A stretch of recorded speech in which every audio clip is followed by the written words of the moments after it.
سنن الصلاة مبينة وفروضها فاسأل شيوخ الفقه والإحسان فرض الصلاة ركوعها وسجودها ما إن تخالف فيهما رجلان.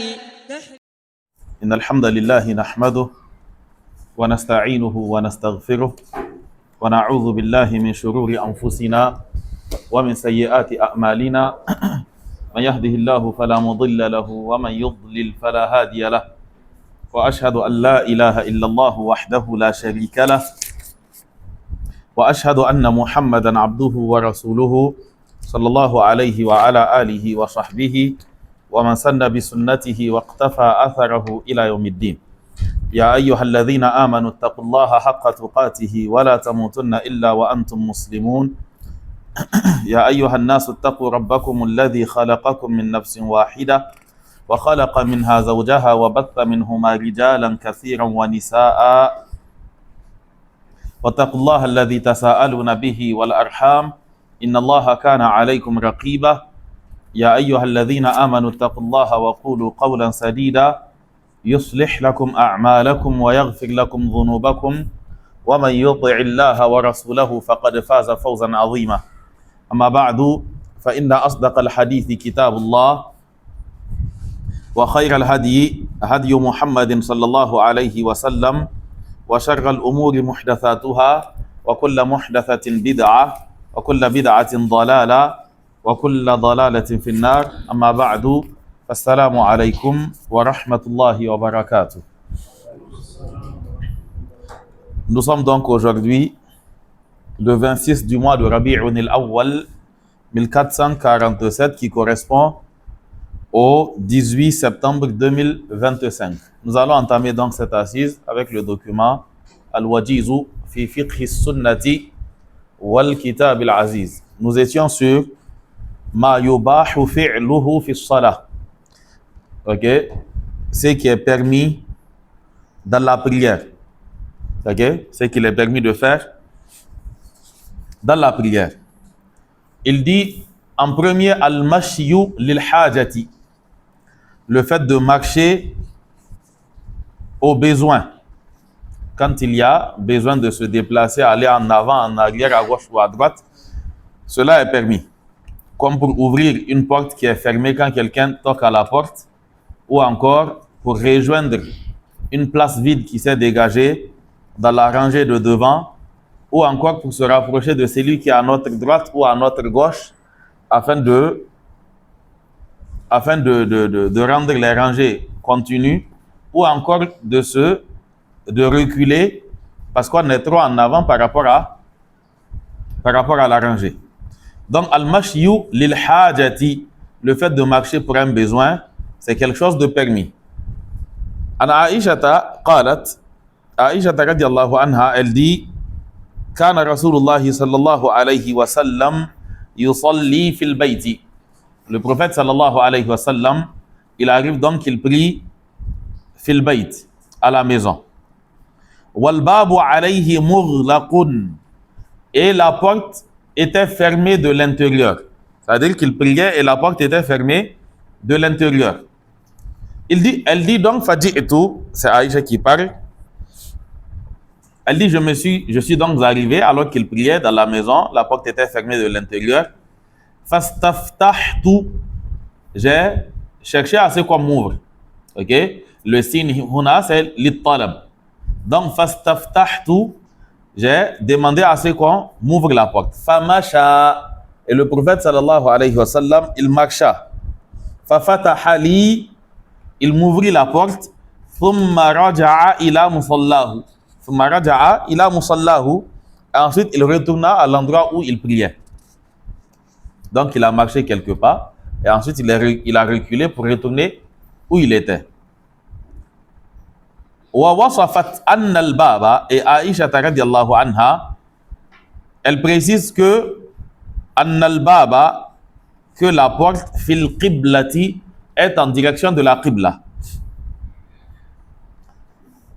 Fa idha lam yakun al-babu fil qiblati, l'auteur dit quand bien même la porte ne serait pas en direction de la qibla, jaz al-mashyu aydan an al-yamin wa an al-shimali, aw lil wara.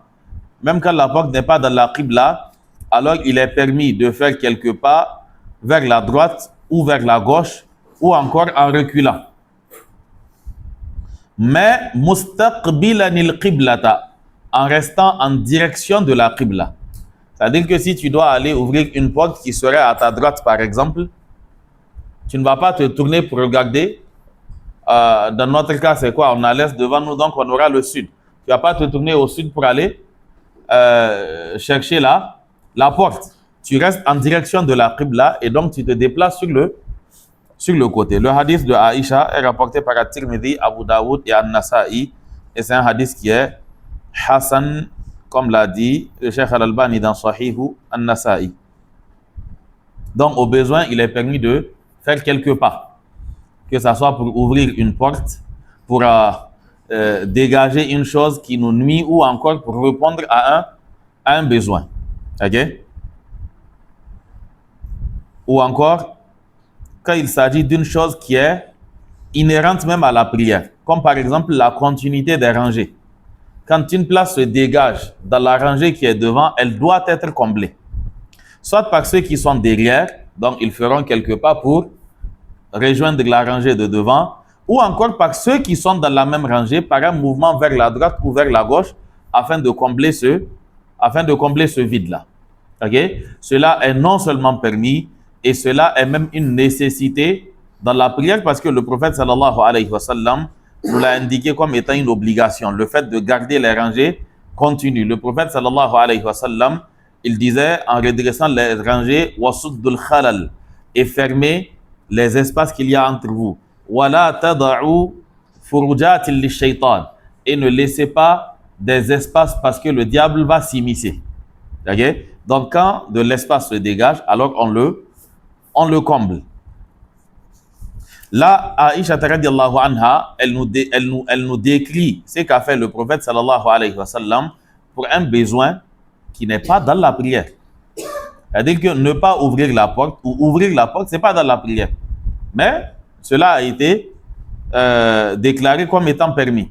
Donc quand il s'agit d'une chose qui est dans la prière, alors il est évident que cela est encore plus permis et ça pourrait même dépasser le rang de permission.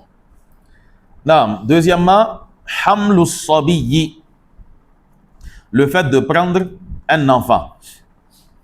Le fait de prendre un enfant, que ça soit pour l'homme ou pour la femme.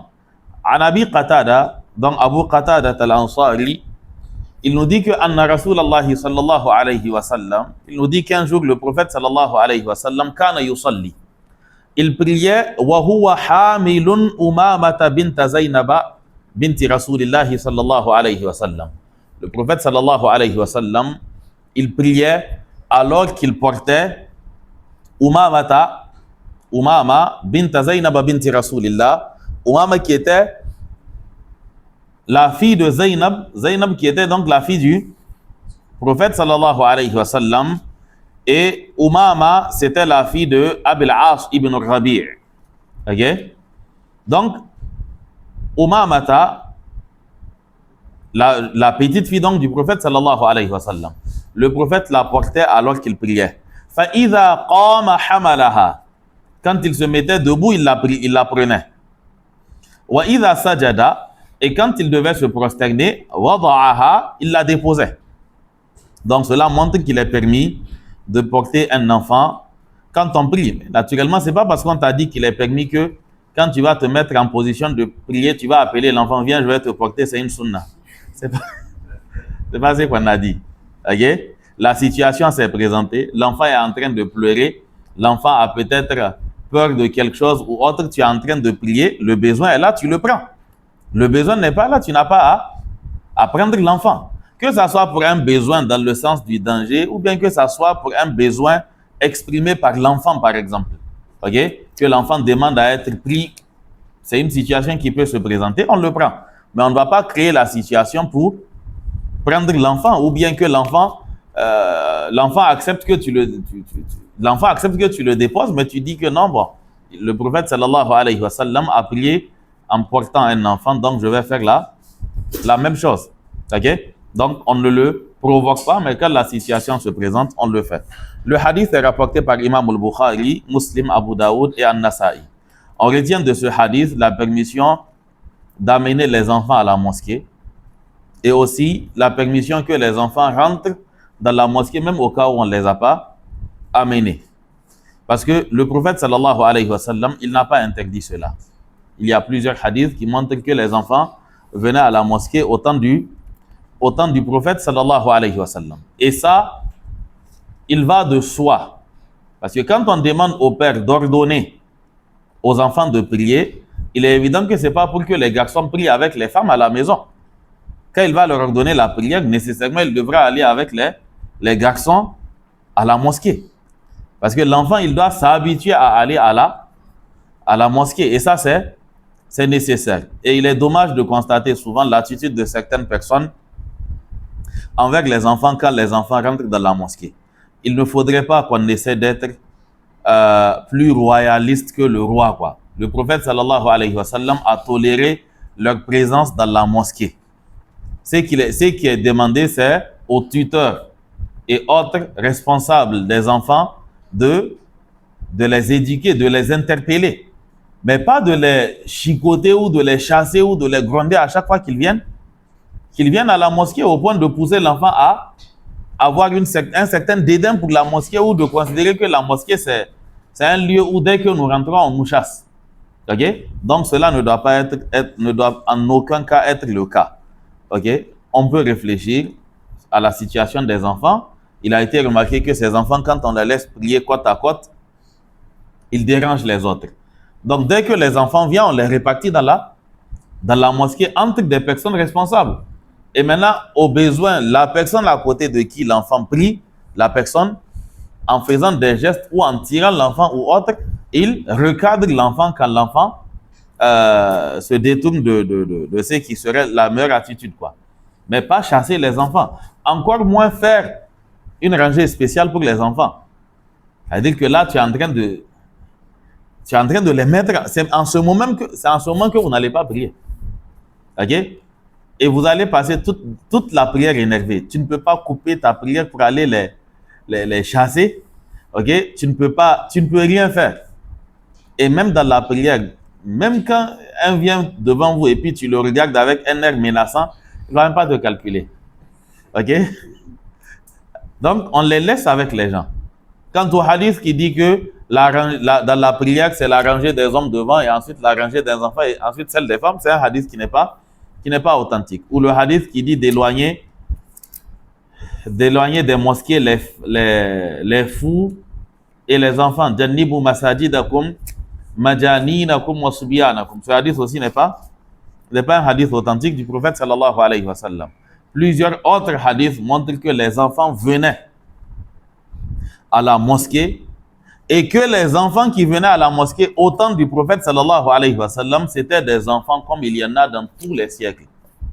Le prophète sallallahu alayhi wa sallam, il dit qu'il rentre dans la prière souvent avec l'intention de rallonger la prière, mais il entend les pleurs d'un enfant dont la mère prie derrière le prophète sallallahu alayhi wa sallam. Il dit, je me rappelle donc de la peine de cette femme-là et du chagrin qu'elle ressentirait si la prière prenait trop de temps. Et donc, j'écoute la prière.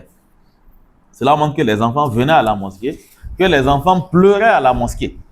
Et il est même arrivé que le prophète sallallahu alayhi wa sallam, en plein ruku, qu'un enfant lui monte sur le dos. Ça, un enfant est déjà monté sur le dos de ton imam. Donc, toutes ces choses-là se sont déroulées dans la mosquée du prophète sallallahu alayhi wa sallam et il n'y a pas eu de problème. Donc, qu'on soit tolérant envers les enfants.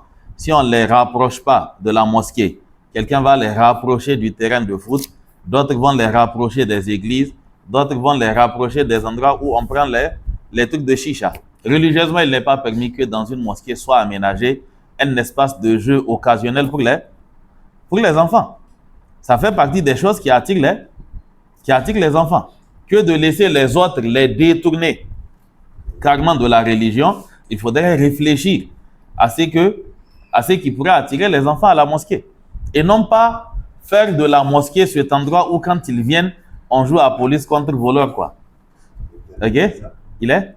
J'ai dit quoi? Il est permis. J'ai dit, il n'est pas permis? Ah, ok, c'est un lapsus. Donc, je voulais dire qu'il est permis d'aménager, c'est-à-dire un truc occasionnel pour les enfants dans la mosquée. Ok? Cela est permis. Au temps du prophète, sallallahu alayhi wa sallam, les gens de Habasha qui étaient venus, qui s'amusaient dans la mosquée. Ce sont des choses qui attirent les enfants. C'est-à-dire qu'il ne faut pas être à chaque fois carré, comme si vous entendez certaines personnes dire que non, les enfants sont là, ils sont en train de nous déranger dans la mosquée. Tu n'étais pas concentré, tout le monde sait que... Et puis tu viens accuser les enfants de... Non, moi, il n'y avait pas la concentration. Maintenant, tu veux tout mettre sur les enfants. Peut-être qu'il t'a empêché de réfléchir à certaines de tes affaires mondaines, mais pas qu'il t'a évité. Voilà, donc il ne faudrait pas prendre ça comme excuse pour les chasser. Si c'est permis, ça reste permis. Ok? À toi de prendre les précautions pour rester concentré et aux parents de prendre les dispositions aussi pour que les enfants viennent. Et vous voyez, certains enfants, ils viennent à la mosquée parce qu'ils accompagnent d'autres. Lui-même, peut-être que son papa ne vient pas à la mosquée. C'est-à-dire que si tu l'as chassé, ne compte pas sur son papa pour le ramener. Donc, tu l'as chassé, il ne va plus revenir. Certains, c'est un mouvement d'ensemble, quoi. C'est les amis, ils suivent et puis il vient à la mosquée. Peut-être que le papa n'a jamais l'occasion de l'amener à la mosquée. On retient aussi de ce hadith de Abu Qatada le fait que le prophète sallallahu alayhi wa sallam, il était particulièrement attentionné en ce qui concerne les jeunes filles. Okay? Et cela est malheureusement une chose qui manque très souvent dans la manière dont souvent les musulmans interagissent avec leurs enfants, c'est-à-dire avec les filles précisément. Et vous pouvez demander à ceux qui encadrent généralement les enfants, la jeune fille, quand elle n'a pas un certain lien de proximité avec son papa, quelle que soit l'affection de la maman, elle reste vulnérable aux avances des garçons. Elle reste très vulnérable aux avances des garçons. Tant que ta fille, elle n'a pas un lien de proximité avec toi, tant qu'elle ne te prend pas comme étant son modèle, comme étant son confident, tant que tu n'arrives pas à comprendre rien qu'en la regardant que quelque chose la dérange, que tu lui fasses comprendre qu'elle peut tout te dire, quelqu'un va te détrôner sans que tu le saches. C'est-à-dire que ta petite fille de 12 ans, 13 ans, 14 ans, un petit garçon de 15 ans fera le poids contre toi. Le petit garçon de 15 ans lui donne un ordre, tu lui donnes l'ordre contraire, elle te désobéit et puis elle lui obéit parce qu'elle l'a trouvé chez lui, c'est qu'elle n'a pas trouvé chez toi. L'attention dont tu as besoin là, la petite fille. L'attention dont elle a besoin, elle n'a pas eu ça. Et vous allez voir que c'est généralement les enfants qui se font facilement avoir par les jeunes garçons. Il y a toujours cet élément qui revient. Il n'y a pas une relation de proximité avec le père, ou encore le père est peut-être laxiste. Parce qu'à un certain âge, la jeune fille, elle aura tendance à considérer sa maman comme étant sa camarade. Il y a des choses que vous n'allez jamais voir entre un garçon et son papa, mais que vous allez voir entre une fille et sa maman. La fille, elle est pressée, elle prend le voile de sa maman, elle met et puis elle sort. Le jour où tu seras pressé, il faut prendre le boubou de ton papa. Ou bien ces chaussures qu'il a déposées devant la porte, tu vas sortir voir. La fille, elle prend la chaîne de sa maman, elle dit qu'elle va à un mariage. Les chaussures, il faut prendre pour ton papa, tu vas essayer. Donc, ce qui fait qu'il n'y a plus c'est-à-dire qu'elle est devenue la camarade de sa maman. Maintenant, il y a besoin de l'autre côté qu'il y ait que le père aussi rentre en jeu. Tant qu'il ne rentre pas en jeu, il se fera détrôner. À un moment, personne ne pourra rien pour la fille. Une fois déjà, je pense, on parlait ici. Vous savez, Allah, quand il dit que Ar-rijalu qawwamuna 'ala an-nisa, les hommes ont prééminence sur les femmes. Allah a mis en la femme, c'est-à-dire un état psychologique qui la pousse à se soumettre à un homme. C'est ce qui fait que toi aussi, quand tu es parti demander la main de sa maman, peut-être que ton beau-père a dit non, mais la fille a dit oui, c'est toi ou rien. Parce que la fille, elle est prédisposée. Allah, dans la fitra de la jeune fille, c'est-à-dire qu'il a mis déjà en elle cela, le fait de désobéir au père pour obéir à un homme. Naturel, ça c'est naturel. Et donc, si toi, tu ne prends pas les commandes et que tu prends toi-même ta fille pour donner à quelqu'un, c'est-à-dire là, c'est toi, tu as bien entretenu, tu as pris, tu as donné à quelqu'un, quelqu'un d'autre va te détrôner à ton insu. À ton insu. Et malheureusement, ce sont des choses qui se feront en cachette. C'est-à-dire que tu lui as déjà donné un téléphone. Si tu n'as pas de téléphone, il est capable de lui acheter un téléphone. Et à ton insu, c'est-à-dire qu'on aura déjà raclé tout le sous-sol de ta maison. Toi, tu vas penser que ta maison tient sur quelque chose et un jour, tu vas constater un glissement de terrain. Et tu vas te demander, mais ça s'est passé comment? Ça s'est passé au moment où tu étais en train de jouer au loup ou au tigre en disant que non, si tu joues avec les enfants, ils ne vont plus te respecter. Oh, maintenant, on t'a respecté, mais tu as perdu ta fille. Donc, il faudrait qu'on soit très regardant par rapport à cet aspect. Les femmes sont incapables à elles seules d'éduquer des enfants. Et encore moins des filles. Et encore moins des garçons. Les deux. Ibn al-Qayyim, ça fait quoi? Maintenant, 7 siècles. Il est décédé, ça fait 7 siècles. Bon, quand je dis 7 siècles, je veux dire 700 ans, quoi. Il est décédé, ça fait 700 ans. Mais déjà dans ses écrits, dans Tuhfatul Wadud, fi Ahkam al-Mawlud, il explique que la mère peut être souvent l'allié de la fille ou du fils dans ce qui représente un danger pour l'enfant. L'enfant fait quelque chose. Elle est censée en parler au père, mais elle va cacher. Elle va dissimuler ça. Tu ne sauras rien. Parce que elle, c'est l'émotion qui prend le dessus. Ce à quoi elle ne veut pas assister, c'est quoi? C'est qu'elle te dise que ta fille ou ton fils a fait telle chose et que tu bastonnes l'enfant devant elle. Ou que tu grondes l'enfant devant elle. Ou pire, que tu l'accuses d'être leur complice ou bien la cause de la chose. Et donc, elle se tait. Et ça continue. Le temps que tu te rends compte, tu as déjà perdu ta maison. Le prophète sallallahu alayhi wa sallam, il avait un lien affectueux et un lien assez intéressant à étudier avec sa fille Fatima. Le prophète, il est assis. Quand j'ai dit Aïcha, j'ai dit Fatima, j'ai dit Aïcha. Fatima, ok? Avec sa fille Fatima. Il est assis quand Fatima vient. Le prophète sallallahu alayhi wa sallam, il se lève, il part, il l'accueille, il vient, il s'assoit, il la fait asseoir à côté de lui. Et toi, maintenant, tu as quelle grandeur ou quelle valeur qui va t'empêcher de faire ça? Et c'est les pères qui agissent de cette manière. Vous allez voir que quand tu iras, si jamais tu la croises dans la rue et que tu lui dis quelque chose, elle va aller te dénoncer à son papa. Et elle va utiliser le même jargon que le papa. Qu'il y a un garçonnet qui m'a abordé tout à l'heure. Il pense que je suis une petite fille comme les autres. Et il m'a dit tant, il m'a dit tant, il m'a dit tant. Ça te donne l'occasion de dire quelque chose. Mais tu n'as aucun rapport avec elle. Ou bien elle sait déjà que toi, on ne peut rien te demander. On ne peut rien te confier. Et tu ne vas jamais demander aussi. Elle garde ça pour elle. Et lui, il est là-bas en train de faire ça. Sa campagne, il est en train de faire son travail. Et tu n'es au courant de rien. Tu ne vas jamais lui demander. Sa mère aussi ne va jamais lui demander. Et surtout que les mères, souvent, c'est pas simple. C'est-à-dire qu'elle sait qui l'inquiète même souvent, c'est quand à 16 ans, sa fille n'a personne.